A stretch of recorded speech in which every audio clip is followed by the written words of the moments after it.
Assalamualaikum warahmatullahi wabarakatuh.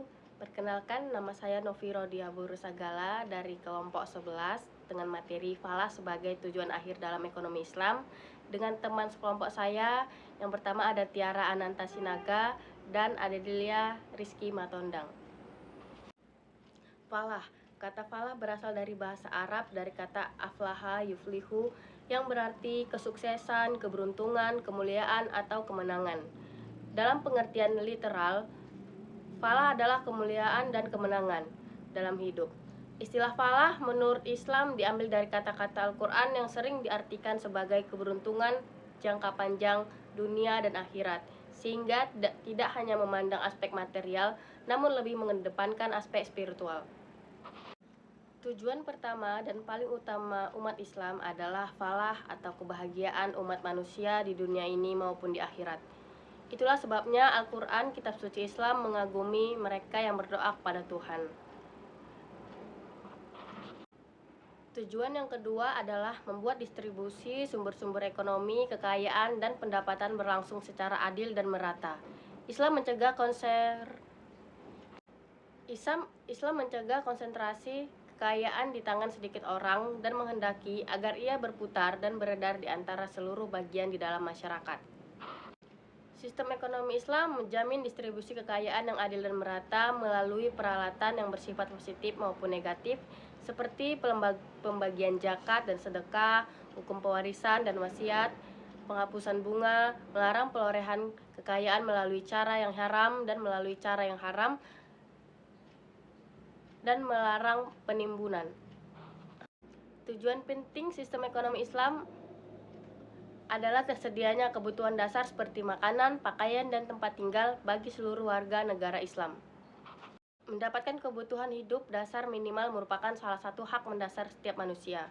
Merupakan kewajiban dari negara Islam untuk menyediakan kebutuhan dasar tersebut bagi mereka yang tidak dapat memperolehnya karena ketidakmampuan, pengangguran, ataupun sebab lain. Negara Islam sebagai khalifah Allah berkewajiban mewujudkan rencana Allah itu dengan menyediakan kebutuhan dasar bagi warganya yang miskin. Sistem ekonomi Islam menjamin tersedianya kebutuhan dasar bagi setiap orang yang memerlukannya melalui sistem keamanan sosialnya yang komprehensif. Selanjutnya, tujuan utama sistem ekonomi Islam adalah menegakkan keadilan sosial ekonomi di antara seluruh anggota masyarakat. Allah telah menempatkan makanan dan karunia di atas bumi bagi semua orang untuk memenuhi kebutuhan mereka. Namun, karena satu dan lain hal, distribusinya tidak selalu adil di antara semua umat manusia, sehingga orang-orang yang beruntung menjadi sementara, sebagian yang kurang beruntung menjadi amat miskin. Dalam rangka menjadikan distribusi sumber-sumber ekonomi, Islam menetapkan sistem zakat dan sedekah yang terperinci. Di samping itu, berbagai pembatasan pun dibuat untuk menghalangi orang memperoleh kekayaan secara tidak jujur, ilegal, dan juga tidak adil. Selain itu, negara Islam juga dapat memungut pajak jika seluruh ajaran ekonomi Islam dilaksanakan. Maka distribusi pendapatan dan kekayaan yang didasarkan pada prinsip keadilan sosial ekonomi akan tercapai dengan sendirinya. Soal keadilan sosial ini akan dibicarakan tersendiri nanti.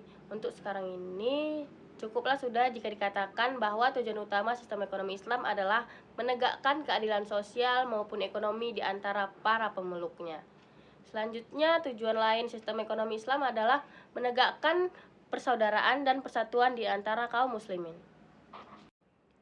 Islam meletakkan fondasi persaudaraan, persahabatan, dan cinta di antara seluruh umat muslim dengan membantu yang kurang mampu. Maka yang mampu tidak hanya melaksanakan kewajiban agamanya, melainkan juga dapat belajar bersyukur, mencintai, dan berkasih sayang. Zakat dan sedekah melicinkan jalan bagi terwujudnya solidaritas nasional dan keterpaduan sosial dengan cara merelakan rasa persaudaraan antara yang mampu dan kurang mampu. Sistem ekonomi Islam diarahkan kepada pengembangan material maupun moral masyarakat muslim. Ia mencapai tujuan tersebut melalui sistem pajak dan fiskalnya, terutama zakat. Zakat mencegah penimbunan kekayaan dan mendorong peredaran atau sirkulasinya. Orang yang menimbun hartanya mengetahui bahwa hartanya itu akan habis dimakan zakat. Oleh karenanya itu, ia tidak akan mengedarkan dengan menginvestasikan ataupun membelanjakannya. Dengan demikian, konsumsi dan investasi akan memiliki multiplier efek terhadap pertumbuhan pendapatan nasional. Lebih lanjut, pajak seperti halnya zakat dikutip dari si kaya dan dikembalikan kepada si miskin. Dan hal ini akan meningkatkan daya beli kaum miskin.